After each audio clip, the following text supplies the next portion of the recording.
3T dengan 4T. Jadi 3T nakune terlambat mengenal tanda bahaya dalam mengambil keputusan. T yang kedua, terlambat mencapai fasilitas kesehatan. Dan T yang ketiga, terlambat mendapat pertolongan di fasilitas kesehatan. Jadi faktor-faktor, ada 5 faktor tadi itu bisa menyebabkan 3T nakune. Nah, ada juga 4T. Ada 3T dengan 4T. Jadi 3T nakune 3 terlambat, dengan 4T yang 4T itu 4 terlalu. 3T baca. Jadi yang masih hamil, di sana ada penjelasan. Yang mau melahirkan juga ada, atau yang sudah punya bayi balita, di sana semua ada catatan di desa, dan meningkatkan pelayanan masyarakat desa.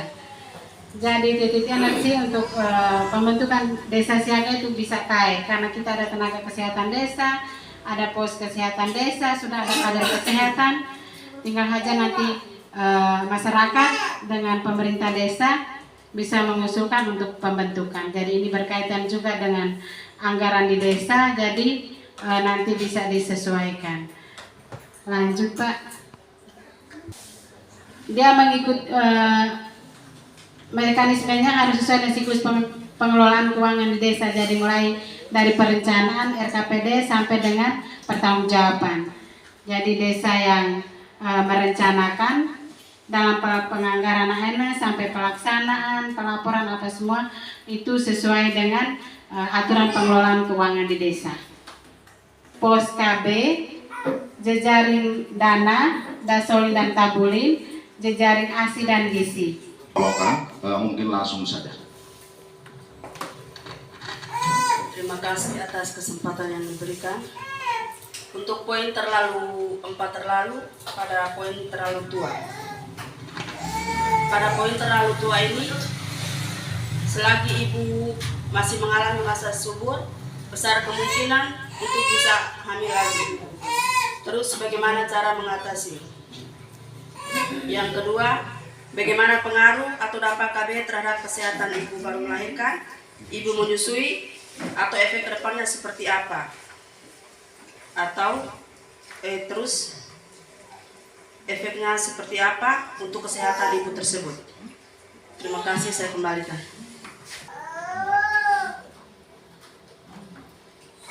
Kalau memang dia masih masa subur, tetapi kalau masih sama-sama, cara lain tuh nakune menggunakan alat kontrasepsi. Bisa diterima gitu? Bisa ya? Lanjutan aku nih poin B. Jadi untuk alat kontrasepsi nih memang hormonal, jadi pasti punya efek. Dan ini semua jenis kontrasepsi berbeda. Begitu juga dengan reaksinya dari masing-masing ibu yang menggunakan. Contoh suntik, HN aman-aman saja, HN ada keluhan macam-macam. Ibu di sana angguk-angguk. Mungkin saat menggunakan pasti sebelumnya itu pasti ada penjelasan. Tinggal saja dari ibu mereka. Kalau misalnya dalam perjalanan ada keluhan yang tidak bisa ditoleransi, bisa kembali ke petugas kesehatan untuk kita diskusi lagi. Kita observasi dulu atau kita ganti. Karena masing-masing orang berbeda. Kurang namanya ini. Mungkin dari ibu-ibu yang lain ada. Harapkan 3T dan 4T bisa kita mungkin sudah banyak ya mendengar masukan-masukan dari teman-teman tim tadi. Di sini mungkin hanya mau menyampaikan 3 terlalu dan 4 terlalu tadi. Terlalu. Tanda bahaya sehingga dia terlambat mengambil keputusan. Ini memang sering terjadi. Masalah angka kematian ibu, angka kematian bayi yang merupakan derajat kesehatan masyarakat untuk Indonesia ini angka kematian ibu dan bayi itu adalah nomor 1. Jadi kalau ada satu di wilayah kerja kita atau di satu desa ada angka kematian ibu dan angka kematian bayi, berarti itu satu kejadian yang luar biasa. Kita di masyarakat Adonara secara umum di bumi Flores Timur ini, kita masih dengan pola-pola lama. Sehingga 3 terlambat dan 4 terlalu ini masih banyak. Kenapa itu harus kami gaungkan? Karena memang itulah yang menjadi penyebab tertinggi angka kematian ibu dan bayi. Di Flores Timur sampai dengan saat ini, datanya itu sudah ada 6 angka kematian ibu. Kalau di Kecamatan Kelubak Goli, di 12 desa ini, puji Tuhan, itu atas kerjasama dan dukungan kita semua sehingga sampai dengan saat ini untuk tahun ini belum ada. Dan kita sama-sama menjaga supaya sampai dengan tanggal 31 Desember itu tidak ada yang menyumbang angka kematian ibu dan angka kematian bayi. Tiga terlalu ini yang masih banyak di masyarakat itu bahwa kita ini masih dengan pola lama, dengan budaya dan kebiasaan tite terlambat mengenal tanda bahaya itu karena mungkin tite toihala. Kenapa? Apa gunanya stiker P4K ini? Kadang-kadang tite stiker P4K itu tuh stiker yang harus kita tempel di depan pintu rumahnya ibu hamil supaya tite bangka toi bahwa oh ternyata di rumah ini ada ibu hamil. Tite kan tite mari main nah hamil jadi kita mari dah ikan. Kita masih punya pola seperti itu. Tetapi kalau di saat ini nak baru terlambat 2 minggu saja, harusnya suami sudah tahu, orang dalam rumah sudah tahu, kades sudah tahu, tenaga kesehatan sudah tahu. Sehingga ketika nanti terjadi sesuatu terhadap ibu itu, bukan hanya orang dalam rumah saja yang tahu. Kita seluruh masyarakat tahu, sehingga kita bisa berikan masukan yang positif, sehingga kita tidak terlambat dalam mengambil keputusan. Terlambat mengambil keputusannya, kita mari minta, ini karena adat di. Ini karena ini, normalnya ini. Sehingga nak bisa sampai ini. Yang seperti itulah yang menjadi masalah kita. Oh dah nak ki, dah net ki, tak atau molang ki, barangkali seperti itu masih membudaya.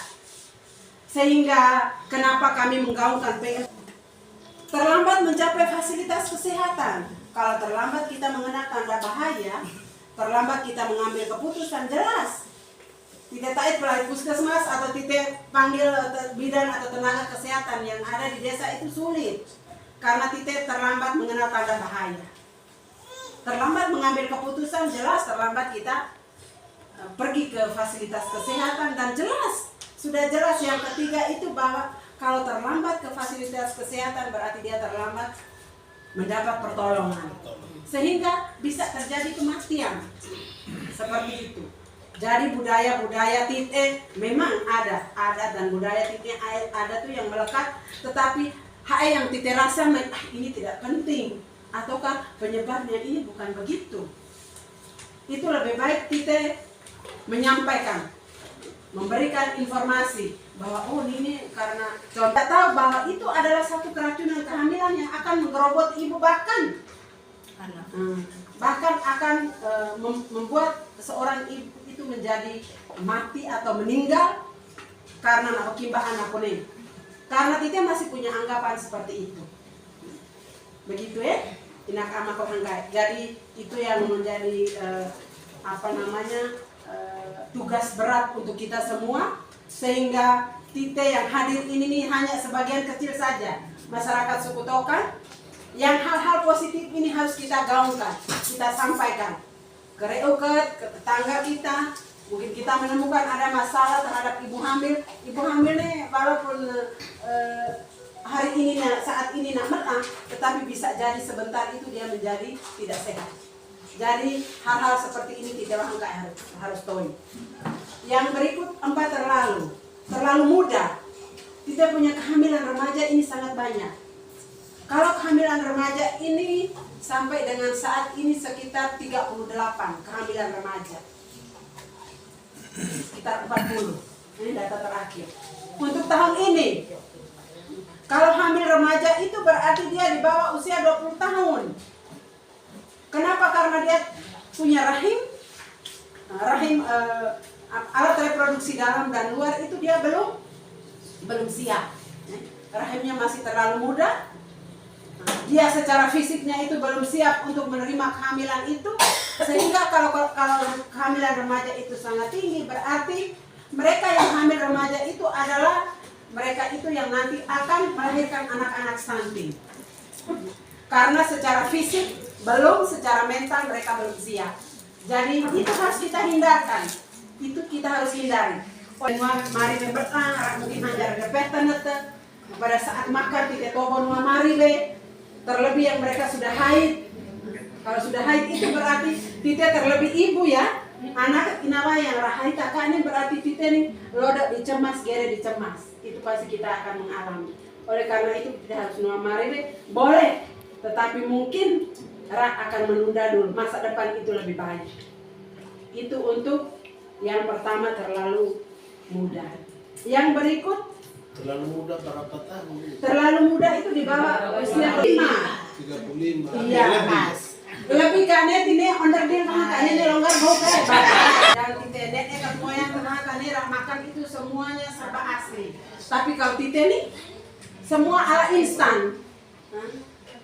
Jadi memang tite punya proses penyerapan tubuh dan termasuk rahim kita itu juga tite mari asli lokai.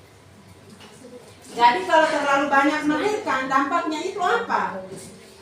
Ibu tidak bisa urus sendiri. Nak tidak bisa urus anak. Anak betelur saja nak setengah mati. Apalagi dengan jarak dekat. Jadi bangun pagi itu tak une mete marah, tak une mete tete ule, tak une mete tani mau ke sekolah dan sebagainya. Itu berarti ibu sendiri tidak bisa mengurus diri sendiri, tidak bisa mengurus anaknya dengan baik. Dalam hal konsumsi makanan yang bergizi nanti mungkin tak una nero si tamela atau baik kena nero melahala. Bagaimana dengan ekonomi bapak-bapak apakah bisa memenuhi apa kanena berdampak naik kita pikirkan sampai ke sana. Sehingga kalau terlalu banyak melahirkan itu juga masuk dalam 4 terlalu. Tidak sekarang nih memang sekarang nih anak katalonnya tidak mari arah-arah kai. Apalagi anak keempat yang kami ini. Jadi saya lihat ibu-ibu muda itu tuh anaknya paling banyak itu 2. Ruannya dicukup, inawai amalake amaena. Nah, seperti itu. Karena aku nih kita sudah punya pola pikir. Jadi terlalu banyak melahirkan juga masuk dalam kategori 4 terlalu. Terlalu rapat jarak, nak tidak urus ini bisa ala nak nih. Tapi gini bisa ala. Tapi hukum nih tapi tenuka ini bisa ala karena titik anak ini jaraknya terlalu dekat. Jadi itulah yang harus diatur. Kalau mau pakai alat kontrasepsi. Mungkin anak-anak titik mari merang KB alamiah, saya tidak yakin Bapak Desa. Saya tidak yakin kalau dia pakai KB alamiah. Alamiah itu kecuali istri ada di sini, suaminya itu ada di luar sana. Tetapi kalau kita sudah ada di dalam satu rumah, nenek kita bahkan hidup, kami ini sudah mengalami. Kalau kita tidak pakai penangkal, karena belum tentu semua orang itu dia tahu masa suburnya. Mana tahu nanti yang lain itu sesuai dengan kenyataannya Pak. Jadi seperti yang kita bisa rencanakan. Sehingga anak itu bisa kita rencanakan. Itu adalah namanya P4K. Mainan Bapak Desa dan Bapak Ibu sekalian. Mungkin juga gue lanjut Tomu terkait dengan jenis-jenis kontrasepsi tadi. Apakah kontrasepsi atau alat KB itu membuat orang bisa sakit? Mana pertanyaannya tadi? Dampak Atau efek samping kesehatan. Dampak terhadap kesehatan. Setiap jenis kontrasepsi itu ada 2. Ada satu jangka panjang, ada juga jangka pendek. Ada juga yang hormonal, ada juga yang tidak hormonal. Jangka panjang itu tidak hormonal. Jangka panjang itu jenisnya seperti apa? Itu mari IUD. alat kontrasepsi yang dipasang di dalam rahim itu dia tidak mengandung hormonal. Jadi contoh, kebanyakan orang pakai suntikan atau pakai implan itu mereka gemuk. Mereka gemuk itu karena memang hormon itu sudah ada dan kita masukkan lagi. Sehingga proses penyerapan di dalam tubuh, makanan dan air di dalam tubuh itu karena ada efeknya dia tidak merata. Dia tidak merata ke seluruh tubuh. Dia tidak merata sehingga ada penumpukan lemak itu di mana-mana. Sepertinya di perut, di paha ini. Jadi kita kemarin KBK memang beda. Itu wajar, normal karena ada kita memasukkan hormon. Tetapi saat ini seperti hipertensi, darah tinggi, penyakit jantung, penyakit gula, itu adalah mereka yang dengan berat badannya itu berlebihan. Orang yang berat badannya itu berlebihan, sehingga bisa menyebabkan penyakit-penyakit itu bisa masuk. Sehingga hanya tidak punya pikiran negatif nih, ramarang namio, nggak pakai suntikan nape malah nak mehi andoloka. Ada juga seperti itu. Tetapi itu kita jangan berprasangka buruk seperti itu. Bukan obatnya itu yang membuat dia hipertensi, tetapi karena dia gemuknya itu, sehingga membuat dia kelebihan berat badan, sehingga penyakit-penyakit apa saja bisa masuk. Orang yang dia tidak pakai alat itu saja, kalau dia gemuk, penyakit apa saja bisa masuk. Seperti itu. Oleh karena itu, ibu-ibu muda, ibu-ibu yang masih subur dan pokok anak lo, itu kami sering edukasi atau konseling dengan Rani, lebih baik kita pakai IUD saja. Karena IUD itu aman. Dan ini harus kami gaungkan untuk semua. Kita tidak sembarang pasang. Kita harus ukur dulu dia punya panjang rahim. Dan yang kami omong ini adalah karena dia tidak mengandung hormon sehingga dia tidak mempengaruhi tubuh. Tetapi sih Kak Tite tidak bakit dengan aku nih, Tite hanya rasa apa ya, rasa risih atau rasa seotot nih bahwa karena si apa alat kita simpannya di dalam rahim. Tetapi sebetulnya suami ini mereka mau karena barangnya kan Tite simpan di dalam rahim. Di dalam rahim, yang rahim itu juga sebagai tempat untuk kita melakukan hubungan seksual. Jadi setelah kami biasanya kami memberikan penyuluhan, kadang kemarin bisa kami dengan bak akemki. Jadi dengan bak akemki biasanya kami Beto berulang-ulang memberikan penjelasan, memberikan pemahaman. Ketika nanti mereka mau, baru kami melakukan pemasangan. Dan itu sudah banyak. Kami punya teman-teman nakes yang ada di sana, di puskesmas itu, mereka lebih banyak pakai IUD. Kalau tidak pakai IUD ya itu resikonya, toh Bapak. IUD umur 4, mungkin hanya itu saja saya kembalikan. Sterilisasi. Gue pikirnya juga perlu dijelaskan supaya aman. Ini sterilisasi, potong itu supaya aman seumur ibu. Nah, ibu coba bisa tambahkan sedikit menyangkut sterilisasi. Sterilisasi untuk wanita itu metode MOW wanita. Kalau amalake ini metode operasi pria.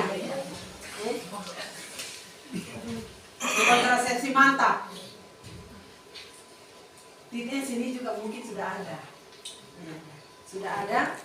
Dan ini mungkin pada saat ada kejadian luar biasa, mungkin ada perdarahan, mungkin juga dia lahir operasi ini nih sudah tiga kali mentok 3 kali. Dia lahir anak pertama juga sesar, operasi kedua operasi juga, ketiga juga operasi, berarti keempatnya tidak hamil lagi. Tetapi kalau dia masih subur, jalan satu-satunya itu harus dengan operasi atau steril. Steril. Jadi steril untuk wanita itu sebetulnya bukan hanya untuk wanita, steril untuk wanita dan pria ini sebetulnya suatu kontrasepsi yang mantap. Oleh karena itu nenek juga harus ada persetujuan kedua belah pihak karena paten kain, istilah sekarang menetap kain. Jadi mau merubah bahwa, mana tuh mas mau ingin punya anak deh. Nenek jadilah tidak bisa lagi.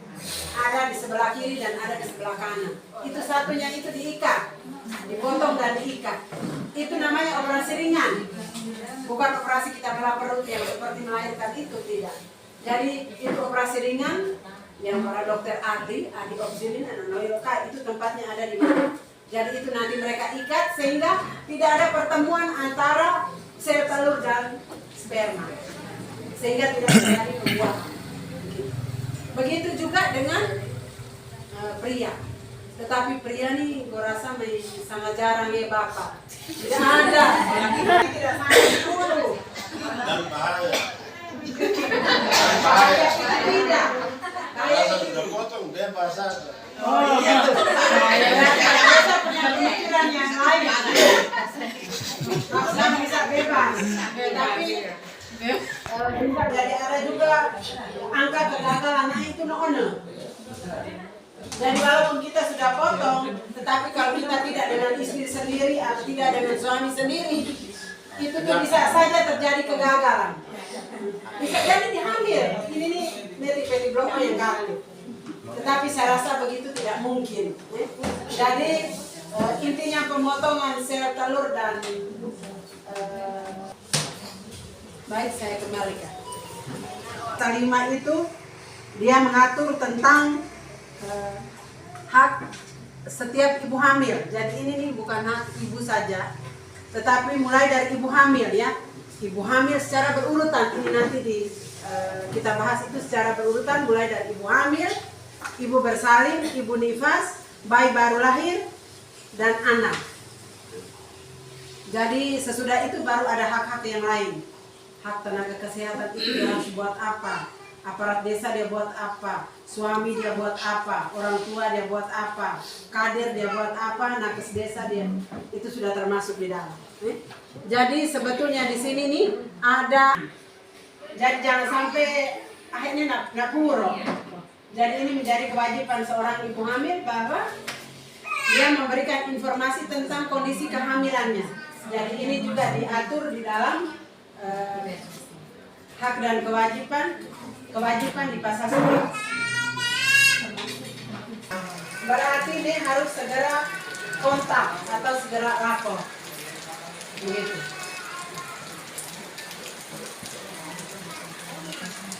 Melakukan kunjungan nifas kepada